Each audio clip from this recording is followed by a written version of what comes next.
So, hello everyone, welcome back to the channel. This is Devansh, and today's agenda of Transfer Heat episode 2 is Manchester United.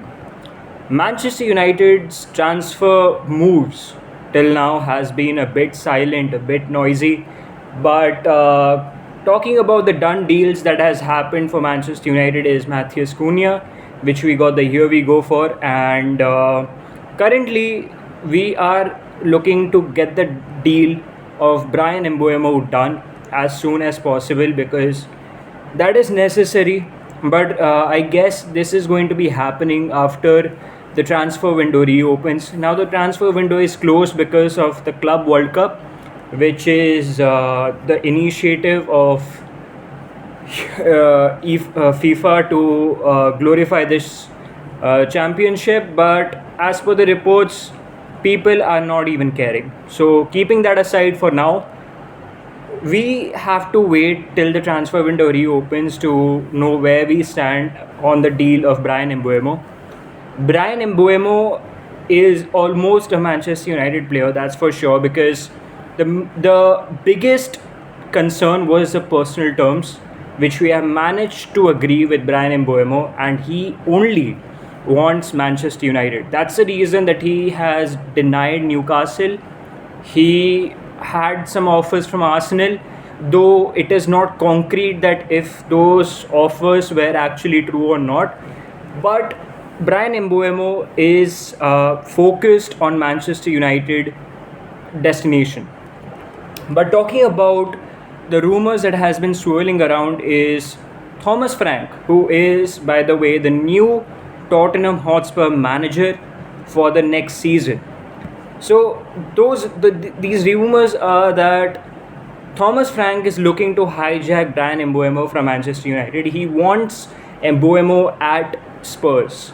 But let me tell you that personal terms are a very important obligation that you have to agree with a player, and if you do that, just know that you have completed like 60 or 70% of the deal there, then and there, because even if you are a well renowned club or you have the money to spend, if the player does not agree on the move, then there's no point of spending. So personal terms are a very important factor that comes into play in the transfers, and we have managed to seal that. So that is a good thing. So I do not actually care about Spurs at the moment because if you are big, you are big. That's what Manchester United is. Brian Mbeumo, I don't think will ever agree to a move to Spurs, and if he does, it's going to shatter my heart into millions of pieces. And I'm very hopeful. I'm very positive about this that we are going to get the Brian Mbeumo deal done. It's just a matter of time. But right now, the biggest question for Manchester United is: are we signing a striker, a number 9 for our club? So, as per the reports, we want Gyökeres. In between, so the Gyökeres hype was this. While the season was going to end and we were ready to play the Europa League final, we believed that we could defeat Spurs and get into the UCL. So we were like this, that we will manage to pull Gyökeres off because there is Ruben Amorim and we will be playing UCL football. Then when we lost, so the hype just went down. We didn't think we will be able to sign Gyökeres because Arsenal had been so persistent that we want to sign either Gyökeres or Sesko, and they were talking to both the camps. So we thought we were done with the Gyökeres thing. So our other options were Mitrovic from Al Hilal, who was a Premier League player when he played for Fulham. Though I wanted Gyökeres, but I think at one point even I had lost hope that we will be signing a number 9. But then right now, as Arsenal has moved for Benjamin Sesko from RB Leipzig, right now Gyökeres is ready for a move to Manchester United regardless. We will not be playing European football, and I think that the Mbeumo and Cunha signings were important to actually have Gyökeres look into the direction of Manchester United as an option.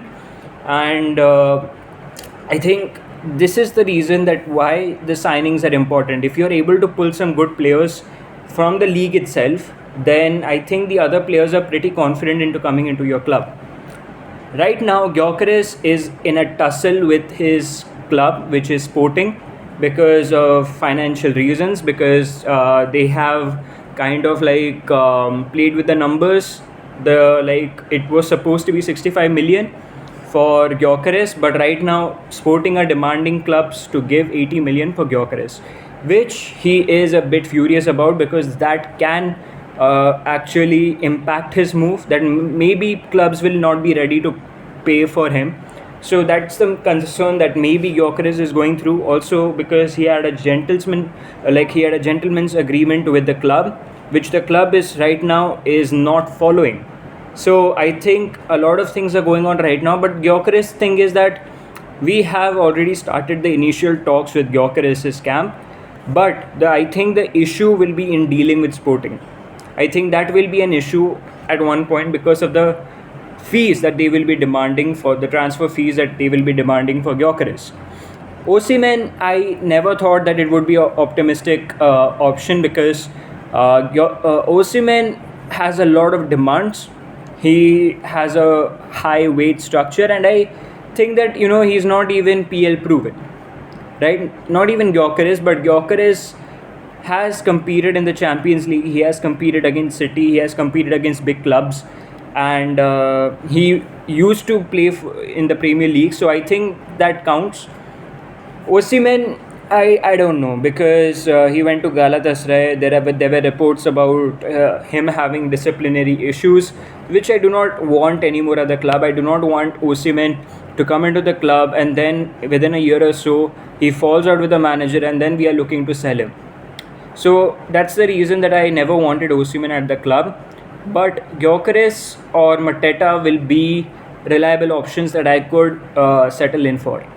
Considering now Gyökeres coming in will also be a problem because we do not have sales. And as per the PSR rules, we need to make sales as soon as possible if we want to get Gyökeres. Because even if you have money, you have to abide by the rules of the FFP. And for Gyökeres, we need to have sales, which we haven't actually discussed any sales with any clubs yet. There were reports about Arsenal or Chelsea monitoring Garnacho.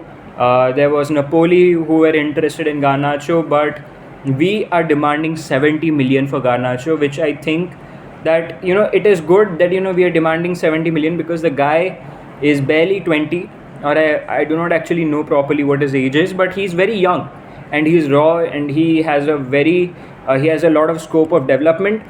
So I think it is fair to demand 70 million for such a player, and he's not shit, like utter shit. He is bad. He's bad. But I think there is scope of development, and Antonio Conte, the reason he wants is because he has a good idea of developing youth. So that is that. Talking about Sancho, he has denied moves to Chelsea. He has denied moves to everywhere else, because he wants his wages, that he does not want to take a reduction in wages. The reason he denied Chelsea was that he wanted Chelsea were offering him £150,000 a week, which he was not ready to take. And so currently Sancho, I think, will be in Manchester United, because I don't think any club takes him for that amount of wages that he's demanding. So I think his plan is to run down his contract and go on a free transfer. I think it's better to actually put him in the reserves, let him suffer. I can hardly care. Talking about Anthony situation right now in the club is that Real Betis wants to extend his loan for the next season, but we want a complete sale. But Betis's problem is, due to FAP and due to funds, they would not be able to actually buy Anthony completely. So that is the case with Anthony. So right now a lot of things are going on in Manchester United, and I really hope we manage to sort out this situation. Another position that I wanted improvement in was goalkeeper, which I do not think is going to happen this season at least. So let's hope for the best. Let's see what's going to happen, and make sure you are tuned into the channel regularly, because I am trying my best to upload videos consistently, And make sure you like, share, and subscribe the channel. And until then, this is Devansh signing off.